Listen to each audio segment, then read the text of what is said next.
guys, welcome to another review. Today I'm going to be reviewing X-Men Apocalypse. Now, I am really geeking out over this movie. This movie paid perfect fan service to X-Men fans. It's just wonderful. They had so much going on here, and if you've been reading the comics and read it in the past and all, then they show so much that you can't possibly know it all. I knew most of what was going on here, and I like how they tied in previous movies into this one, so that you actually have to see these movies. Definitely, if you haven't seen the X-Men movies and you're planning on seeing this one, you need to take a look at First Class and Days of Future Past first, just so that you can understand what's going on here. So, just to start out, let me do my 1 out of 10 rating for this movie. I'm going to give it a 10 out of 10 because this movie was just epic. It was great in every way. I have really no complaints. One slight complaint, and that's over the photography of it. It's the camera was underneath them sometimes, looking up. It's not very flattering to the actors, but you know, that's it, and that's not really a complaint about the plot or anything. So the plot was good, the acting was good, the characters were great. I mean, I have no complaints over any of those things. I was actually shocked at liking some of these characters. From looking at them before I went to see the movie, I thought Nightcrawler was going to suck for sure. He was going to be one of those annoying characters. And I thought, like, I've never been a huge fan of Jennifer Lawrence's character, Mystique.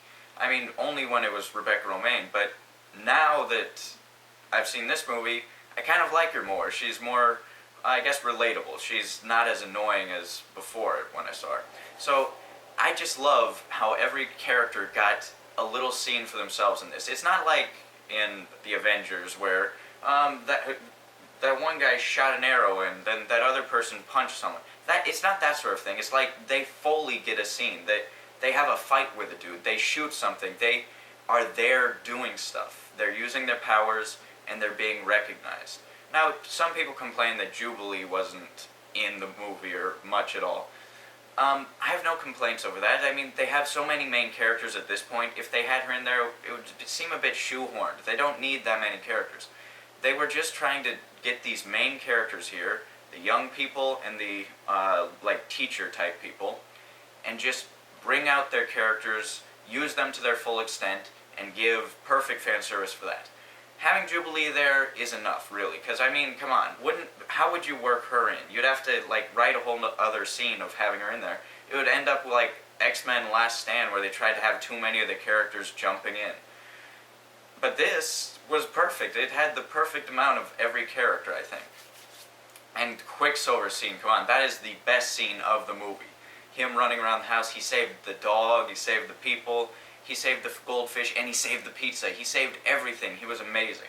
Quicksilver is a fun character, and that's it. There's so many fun characters, and they all have such great lines. The writing is crisp. Everything is good in this movie.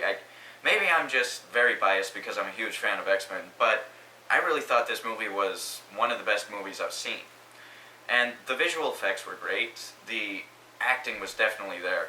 And I like how Magneto's sort of backstory to getting here was not too drawn out, and what they gave us was interesting. And then when he has his family dead, I felt right then that he should kill these people, and when he did it, I was shocked. It was like, well, I wasn't actually expecting him to do that, but I wanted him to. So I can't blame him. It's very relatable. If that happened to me, I'd just be so pissed off at these idiots that have to kill him.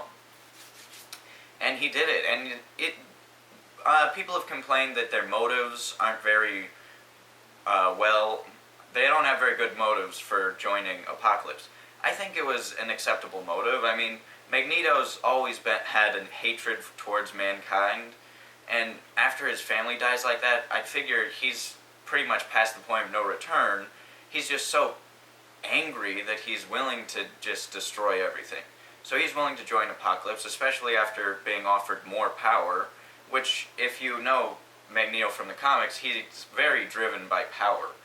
Okay, and characters like Storm, I mean, come on, she was raised in Egypt. She had like no parents from what it looked like. She was stealing, and then this guy comes out of nowhere, saves her life, and offers her more power. That's understandable why she would join. Angel seemed like he was a bit of a jerk, so that would be why he joined. And Psylocke, she's sort of like not much of an entity, like a non-entity character. Like, she may have been a bad guy or not, so she would just join anyway. Why not? And then their fights between our main characters, it was fun. I enjoyed seeing Cyclops shooting at the guys. I enjoyed seeing Nightcrawler fighting with Angel. Every little fight was like worth it. I enjoyed it. People complained that they were in there and they could have just left them out, but then we would just have Apocalypse only, and having all of them fighting one person doesn't come out to too much fun. You have to have a little bit more so that the characters can fight and branch off. And I'm still wondering when Quicksilver will tell Magneto that he's his son. It's like the opposite of Star Wars. It's like, Darth Vader, I'm your son! No! It's kind of weird. I'm really looking forward to how that one works out. That will be pretty funny. And they had Return of the Jedi in this one. That was pretty interesting. They walk out of the mall. They're at the mall theater, I guess, and they walk out of there. And Jean mentions that third movies of anything tend to suck. So that is a dig at X-Men Last Stand, which was a terrible movie. And that's also sort of a dig at themselves because they are the third movie of this sort of reboot series, which is... let's see, there's First Class, Days of Future Past, and then this one, so technically it's the third movie, so it's just kind of funny right there. Really though, it's more like the sixth, or if you're counting the Wolverine ones, like what, 8 or 9, I mean, come on. And I liked little things that were fan service. The Wolverine cameo, that was great. Having him as Weapon X, he shows up, destroys everything, that was interesting and fun. They had Quicksilver's scene, of course, Quicksilver had to have a scene. The new costumes that are at the end, that was perfect. I loved all of those costumes. That's just really goes back to the original costumes. And then bald Professor X, we now have him looking like Patrick Stewart did. And James McAvoy, I think, is a better Professor X, honestly. I like him a lot more, and he seemed very conflicted in this movie.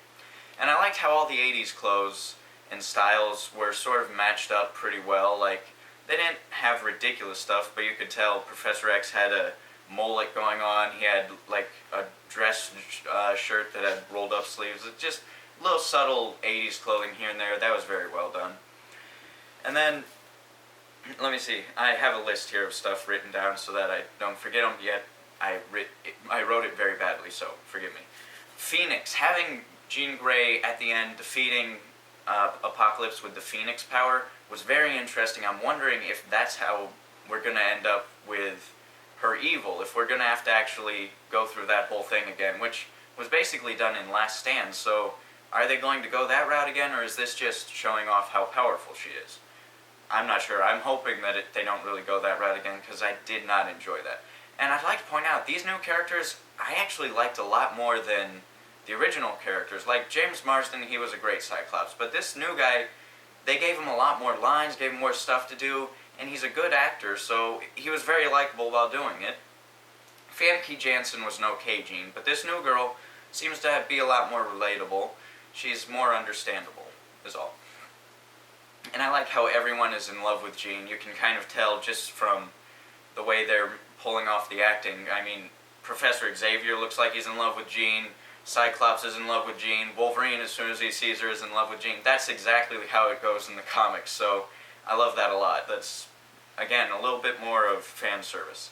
And I liked how they really doubled down with killing off the characters in this. They killed two characters. Havoc, who is actually a character that's been in these three movies. It's Days of Future Past and First Class. So that was a character that's actually leaving a big impact by dying.